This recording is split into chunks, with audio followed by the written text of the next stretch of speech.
Just to start off with, when was the first time, do you remember, that you heard the term or heard of the concept of global warming as we referred to it initially?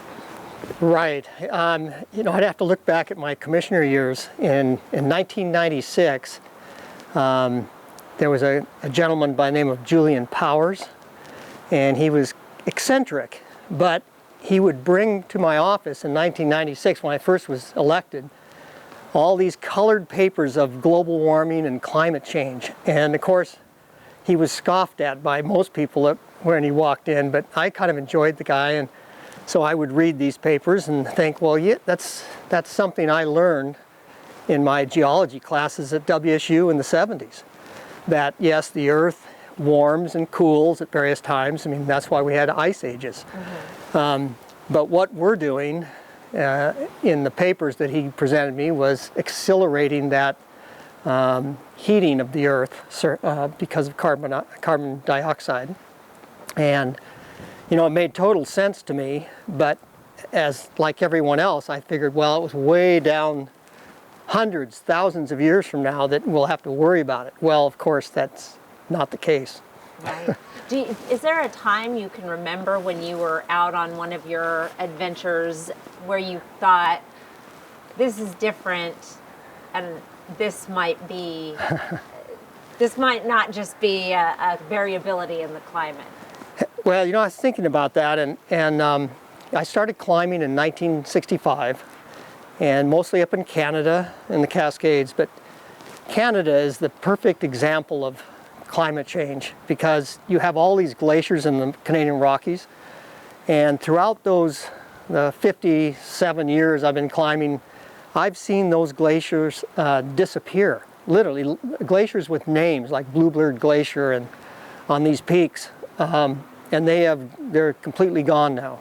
And a prime example of that is the Athabasca Glacier, just right as you're going from Banff to Jasper. They monitor it every year as how far it's retreated, and these sticks and they'll show you exactly how far it's gone in the last 20 years, 40 years, and it's classic climate change. It's just that we didn't gather that information and say, God, we're doing something to the Earth. Yeah. But Canada's a perfect example. Now, sometimes when we think of global warming, we just think of this gradual, homogeneous melting of the snow and the snow level going up, but there's also this chaos and the extreme events. Are you seeing those in the backcountry? No, but recently my daughter and I visited a village in Lata, or in India, called Lata. And I was there in 1976. And the village is very small, and it's on a very steep hillside underneath these Himalayan peaks. And they had a well in this village that had been filling up, and people were drawing water from it for 100 years, 200 years. And when I went there in 2013, the well had dried up in the center of the village, and they were piping water from a half a mile away from uphill. And I asked them about that, and they said, everything is drying up, and vegetation is changing. And these people who are in the countryside with their animals every day and going out for firewood, they recognize the change, even though a lot of us don't accept it here in the United States, but people who have to live in it do.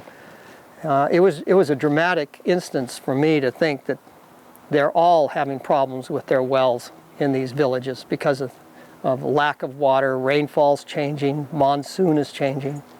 Do you think that there are things starting to show up here in Spokane County that are related to climate change? I'm sure there are, but I can't put my finger on one or another. I think Mount Spokane's going to be the prime example as we go through 10 years, 20 years. They predict that lower level ski areas will have to close or open later and close sooner because as we get warmer, there's going to be more rain at altitude and less snow, and so these things will close. And I think we'll see that on Mount Spokane maybe after I'm gone, but that's the way it'll be. Now you made reference to this earlier about climate variability and how things do change over time. We had the Ice Age, and that's what people who deny that climate change is occurring hang their hat on, that this is just part of the natural cycle. Right. And what do you say to that? Well, it's a normal cycle over thousands and thousands of years, millions of years, but we have accelerated that cycle.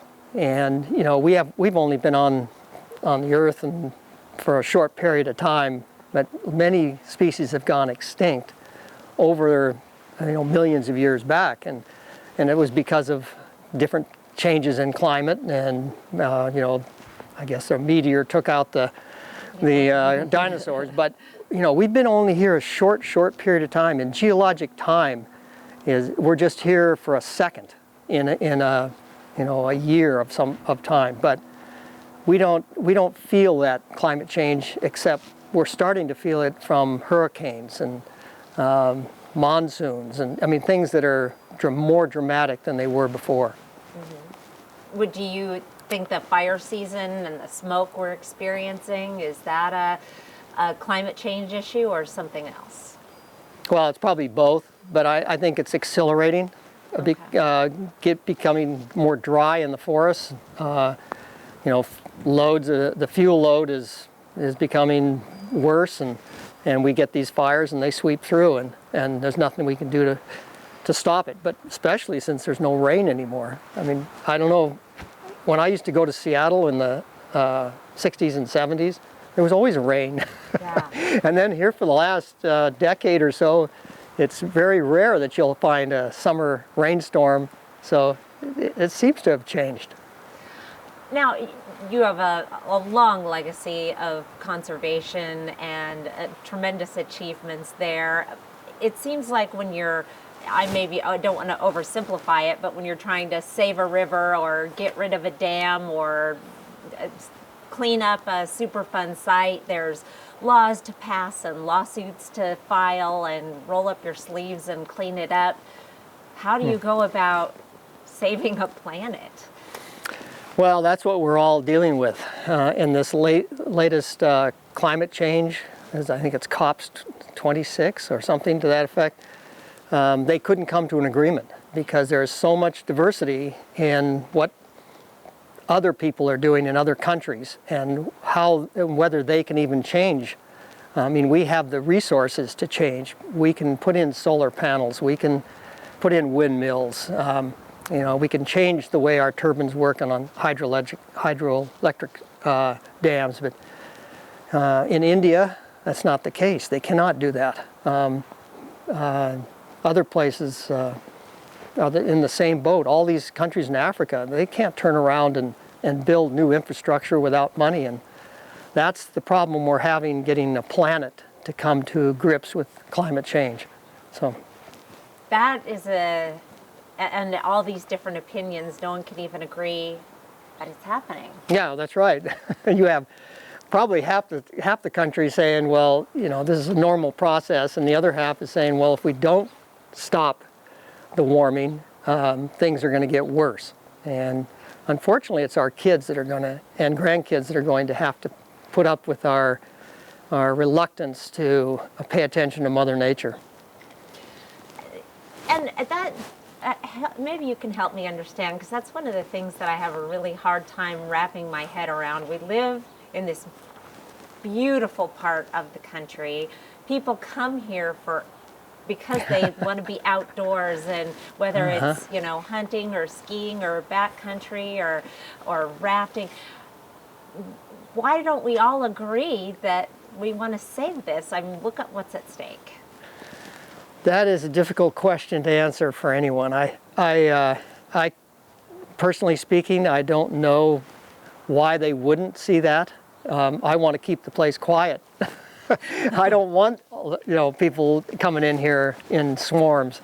But I don't know why they don't want to do that. To me, it's just a natural thing to think about.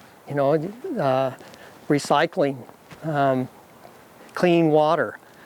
The water is really the new oil. It's more valuable than oil. And to think that we're dirtying our own nest, we're just our own worst enemies.